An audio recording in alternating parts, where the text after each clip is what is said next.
Merci de nous rejoindre sur le chemin vers la maturité. Ici, nous sommes convaincus qu'en écoutant et en lisant chaque jour la parole de Dieu, nous serons transformés à son image, grandir tel qu'il veut, être tel qu'il veut. Nous sommes en train d'exploiter le livre « Une vie motivée par l'essentiel » d'Eric Warren, sélectionné par Dr Jonathan Batso, la lecture de Grâce Mouyissa.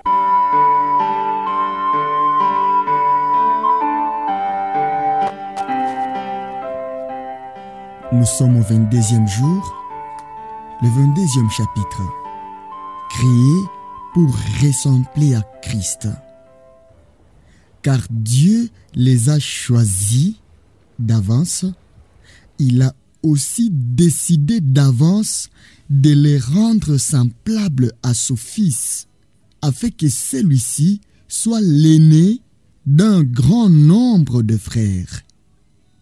Romains 8, verset 29. Le Fils est l'image de Dieu invisible, le premier-né de toute la création. Colossiens 1, verset 15. Vous avez été créés pour ressembler à Christ. Dès le commencement, Dieu a voulu vous rendre semblable à son Fils Jésus. C'est votre destinée et le troisième objectif de votre vie. Lors de la création, l'Éternel a clairement annoncé « Faisons l'homme à notre image, selon notre ressemblance. » Genèse 1, verset 26. De tout ce que Dieu a créé, seuls les êtres humains sont faits à son image. C'est un grand privilège et un honneur. Nous ne connaissons pas toutes les implications de cette vérité, mais bien certains aspects. Comme le Seigneur, nous sommes des êtres spirituels. Notre esprit est immortel et survivra après notre corps terrestre. Nous sommes intellectuels. Nous pouvons penser, raisonner et régler les problèmes. Nous sommes relationnels. Nous savons donner et recevoir un véritable amour. Et nous avons une conscience morale. Nous sommes capables de distinguer le bien du mal. Ce qui nous rend responsables envers Dieu. La Bible affirme que tous les hommes, et pas seulement les chrétiens, possèdent une partie de l'image de Dieu. C'est pour cela que le meurtre et l'avortement sont condamnés. Genèse 6, 9, Psaume 139, 13 à 16, Jacques 3, verset 9. Mais cette image est incomplète. Elle a été corrompue et déformée par le péché. Dieu a donc envoyé Jésus avec la mission de rétablir pleinement l'image que nous avons perdue. À quoi correspond l'image et la ressemblance de Dieu? À Jésus-Christ. La Bible dit que Jésus est l'image de Dieu, l'image du Dieu invisible, le reflet de sa gloire et l'empreinte de sa personne. 2 Corinthiens 4, verset 4, Colossiens 1, verset 15, Hébreux 1, verset 3. On dit souvent tel père, tel fils, pour parler d'une ressemblance familiale. Quand on me dit que mes enfants me ressemblent, cela me fait plaisir. Dieu veut lui aussi que ses enfants soient à son image et à sa ressemblance. La Bible dit que nous avons été créés selon Dieu en justice et sainteté de la vérité. Éphésiens 4, verset 24. Attention, sachez que vous ne deviendrez jamais Dieu, ni même un Dieu. Ces mensonges orgueilleux représentent la plus ancienne tentation de Satan. Il a promis à Adam et Ève que s'ils suivaient ses conseils, ils seraient comme des dieux. Genèse 3, verset 5. Beaucoup de religions et de philosophies du nouvel âge répètent ces vieux mensonges en affirmant que nous sommes divins ou que nous pouvons devenir des dieux. Ce désir d'être un Dieu réapparaît chaque fois que nous essayons de diriger nous-mêmes notre destin, notre avenir et notre entourage. Mais en tant que créature, jamais nous ne serons les créateurs. Dieu ne veut pas que vous deveniez un Dieu, mais que vous adoptiez ses valeurs, ses attitudes et son caractère. La Bible nous donne cet ordre. Il faut vous laisser complètement renouveler dans votre cœur et dans votre esprit. Revêtez-vous de la nouvelle nature créée à la ressemblance de Dieu et qui se manifeste dans la vie juste et sainte qu'inspire la vérité. Ephésiens 4, 23 à 24. Le but suprême de Dieu pour votre vie terrestre n'est pas votre bien-être, mais le développement de votre caractère. Il veut vous voir grandir spirituellement et devenir comme Christ. Cela ne veut pas dire que vous allez perdre votre personnalité ou que vous allez devenir un robot. Dieu vous a créé comme un être unique et ne veut en aucun cas détruire cela. C'est votre caractère et non votre personnalité qui va être transformée à l'image de Christ. Dieu veut que vous développiez le type de caractère décrit dans les béatitudes de Jésus. Matthieu 5, 1 à 12. Dans la description du fruit de l'esprit, Galates 5, 22 à 23.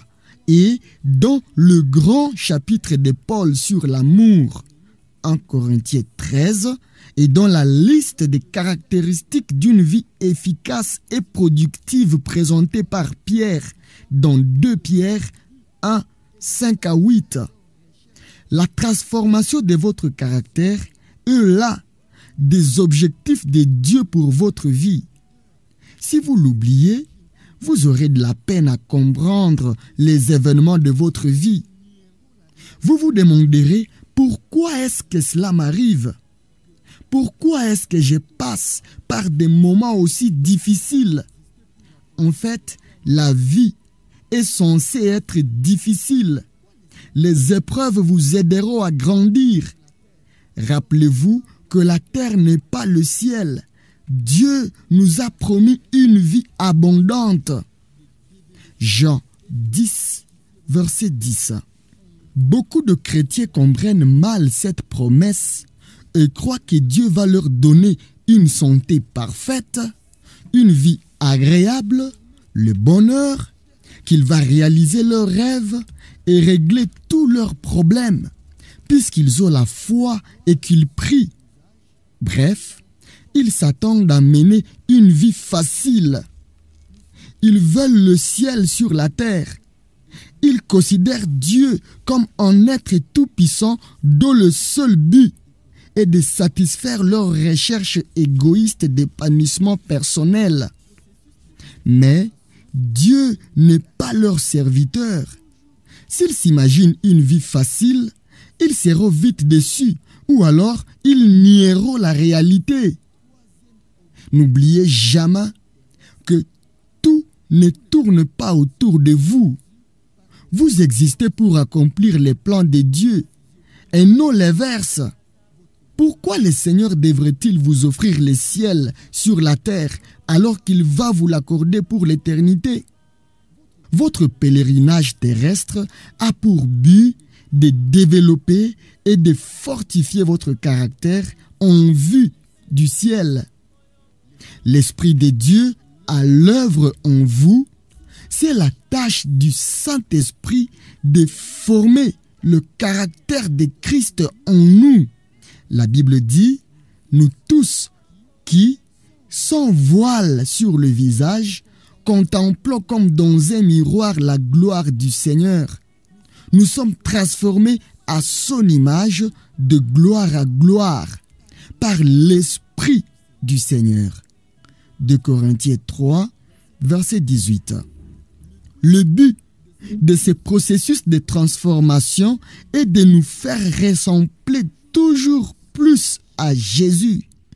Ce processus s'appelle la sanctification et c'est le troisième objectif de notre vie terrestre. Vous ne pouvez pas ressembler à Jésus par vos propres forces. Les bonnes décisions prises au nouvel an, votre volonté et vos bonnes intentions ne suffisent pas. Seul le Saint-Esprit a le pouvoir de faire les changements voulus par Dieu dans votre vie.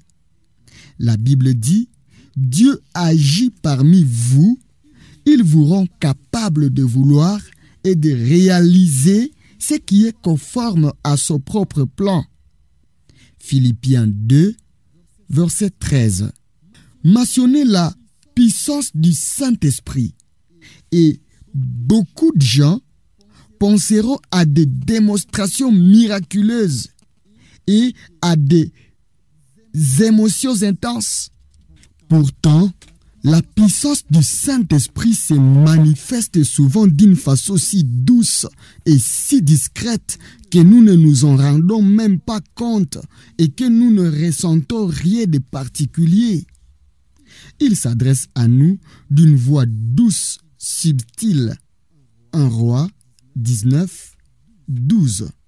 La ressemblance à Christ n'est pas le résultat d'une imitation, mais d'une habitation. Nous laissons Christ vivre en nous.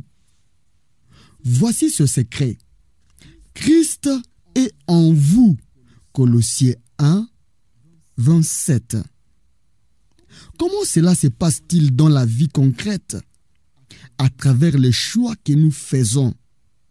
Nous décidons d'accomplir ce qui est bien. Puis, nous faisons confiance à l'Esprit de Dieu. C'est lui qui va nous donner sa puissance, son amour, sa foi et sa sagesse pour pouvoir l'accomplir. Comme l'Esprit vit en nous, ces choses sont toujours à notre disposition lorsque nous les demandons. Nous devons nous associer à l'œuvre du Saint-Esprit. Dans la Bible, nous retrouvons souvent une vérité importante. Le Saint-Esprit manifeste sa puissance au moment où nous faisons un pas de foi. Lorsque Josué s'est retrouvé devant un obstacle infranchissable, c'est l'obéissance qui a permis à la puissance de Dieu d'intervenir. Les eaux du Jourdain se sont effectivement arrêtées au moment où les prêtres ont posé les pieds dans l'eau, dans l'obéissance et avec foi. Josué 3, 13 à 17. Le Seigneur veut que vous passiez à l'action. N'attendez pas de vous sentir puissant ou sûr de vous. Avancez malgré votre faiblesse et faites ce qui est juste malgré vos craintes et vos sentiments. Vous coopérerez ainsi avec le Saint-Esprit et votre caractère se développera. La Bible compare la croissance spirituelle à une sémence, à un édifice et à un enfant qui grandit. Dans chacune de ces images, une participation active de l'homme est nécessaire. Les semences doivent être plantées et cultivées, les édifices construits et les enfants nourris et soignés. Si nos efforts personnels ne nous sauvent pas, ils sont toutefois nécessaires à notre croissance spirituelle. Dans le Nouveau Testament, il nous est recommandé au moins 8 fois de faire tous nos efforts. Luc 13, 24, Romains 14, 19, Éphésiens 4, 3, 2 Timothée 2, 15, Hébreux 4, 11, Hébreux 12, 14, 2 Pierre 1, 5, 2 Pierre 3, 14, pour ressembler à Jésus. Il ne s'agit pas de rester simplement assis, les bras croisés, en attendant une transformation. Dans Éphésiens 4, 22 à 24, Paul expose 3 étapes pour devenir comme Christ. Premièrement, il nous faut abandonner nos mauvais comportements. Vous devez donc, en renonçant à votre conduite passée, vous débarrasser de votre vieille nature que ces désirs trompeurs mènent à la ruine. Deuxièmement, nous devons changer notre façon de penser. Il faut vous laisser complètement renouveler dans votre cœur et votre esprit. Éphésiens 4, verset 23. La Bible dit que nous sommes transformés par le renouvellement de notre intelligence. Romains 12, verset 2. Le terme grec traduit par transformer, métamorpho, employé dans Romains 12, verset 2 et 2 Corinthiens 3, 18, désigne aussi la transformation étonnante d'une chenille en papillon. C'est une belle image de ce qui se passe en nous quand nous laissons le Seigneur diriger nos pensées. Nous sommes transformés intérieurement, nous devenons plus beaux et nous sommes libres de nous élever vers le nouveau sommet. Troisièmement, nous devons revêtir le caractère de Christ en développant de nouvelles habitudes de piété. Nos habitudes font partie de notre caractère. C'est généralement notre façon d'agir. La Bible dit « Revêtez-vous de la nouvelle nature créée à la ressemblance de Dieu et qui se manifeste dans la vie juste et sainte qu'inspire la vérité. » Éphésiens 4, verset 24. Dieu se sert de sa parole, de son peuple et des circonstances pour nous façonner. Tous trois sont indispensables au développement de notre caractère. La parole de Dieu nous transmet la vérité dont nous avons besoin pour grandir. Le peuple de Dieu nous soutient dans notre croissance et les circonstances nous offrent un cadre où exercer notre ressemblance à Christ. Vous lui ressemblerez toujours plus en étudiant et en mettant en pratique la parole de Dieu, en vivant en communion avec d'autres croyants et en apprenant à vous appuyer sur lui dans les épreuves. Dans les chapitres suivants, nous analyserons ces 3 points. Bien des gens pensent que la lecture de la Bible et la prière suffisent pour grandir dans la foi. Mais elles ne régleront pas la majorité de vos problèmes. Le Seigneur utilise des hommes. En général, il préfère agir par l'intermédiaire des hommes plutôt que d'accomplir des miracles. Il nous apprend ainsi à dépendre les uns des autres dans la communion fraternelle. Il souhaite nous voir grandir ensemble. Dans de nombreuses religions, les personnes considérées comme les plus spirituelles et les plus saintes sont celles qui se coupent du monde en vivant dans un monastère situé au sommet d'une montagne. Ainsi, elles ne sont pas influencées par les contacts avec les autres. Pourtant, nous ne pouvons pas grandir spirituellement tout seuls. Nous devons être avec les autres et avoir les contacts avec eux, faire partie d'une église et d'une communauté. Pourquoi? Parce que nous grandissons dans la foi en apprenant à aimer comme Jésus et que nous ne pouvons pas développer notre ressemblance à Jésus sans relation avec des frères et sœurs. Rappelez-vous que tout tourne autour de l'amour. L'amour pour Dieu et pour les autres. La ressemblance à Christ est un processus de croissance long et lent. La maturité spirituelle n'est jamais immédiate et automatique. Il s'agit d'un processus de développement progressif qui occupera le reste de votre vie. Paul a expliqué que ce processus durerait jusqu'à ce que nous soyons tous parvenus à la mesure de la stature parfaite de Christ. Éphésiens 4, verset 13. Vous êtes en pleine progression. Le développement du caractère de Jésus en vous occupera le reste de votre vie et ne se terminera même pas sur terre. Votre caractère sera parfait le jour où vous irez au ciel ou le jour où Jésus reviendra. Tous vos points faibles disparaîtront alors. La Bible dit que lorsque nous verrons Jésus tel qu'il est, nous lui ressemblerons en tout. C'est que nous deviendrons n'est pas encore clairement révélé. Cependant, nous savons ceci. Quand le Christ paraîtra, nous deviendrons semblables à lui, parce que nous le verrons tel qu'il est. 1 Jean 3, verset 2.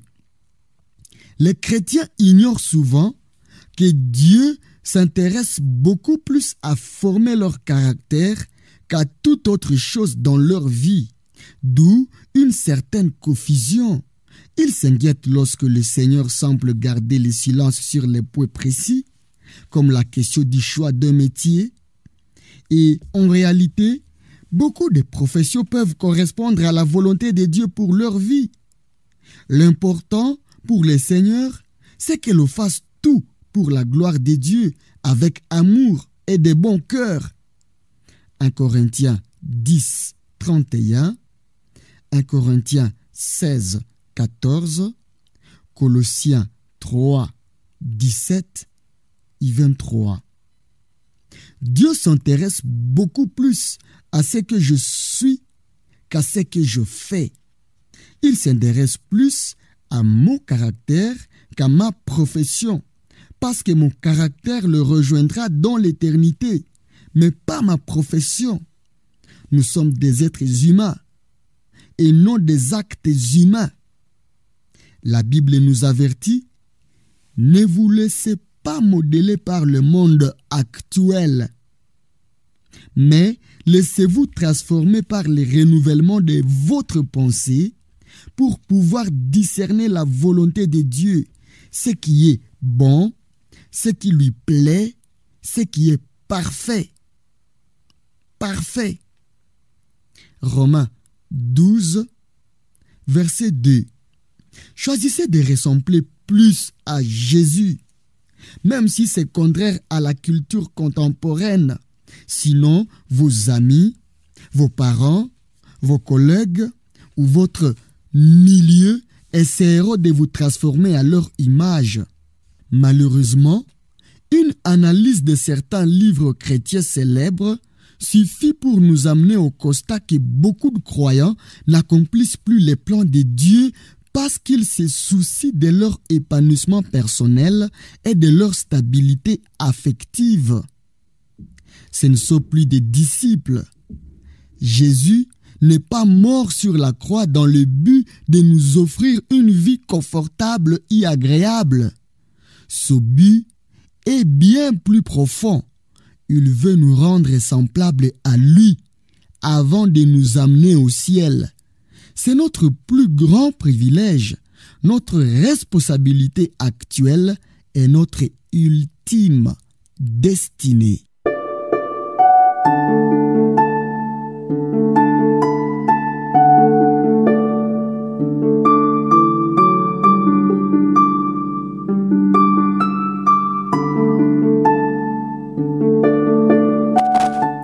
Jour 22.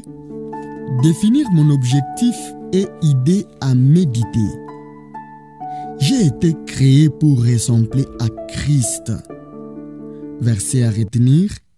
Nous sommes transformés en son image dans une gloire dont l'éclat ne cesse de grandir. C'est là l'œuvre du Seigneur, c'est-à-dire l'œuvre de l'Esprit.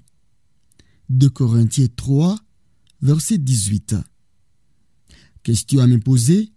Dans quel domaine de ma vie dois-je demander la puissance de l'Esprit pour être plus semblable à Christ aujourd'hui?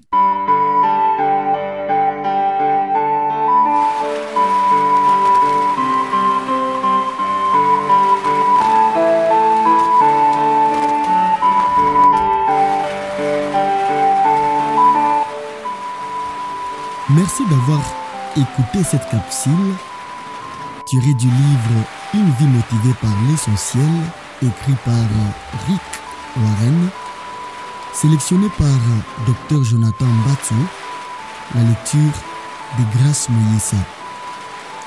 Vous êtes sur le chemin vers la maturité.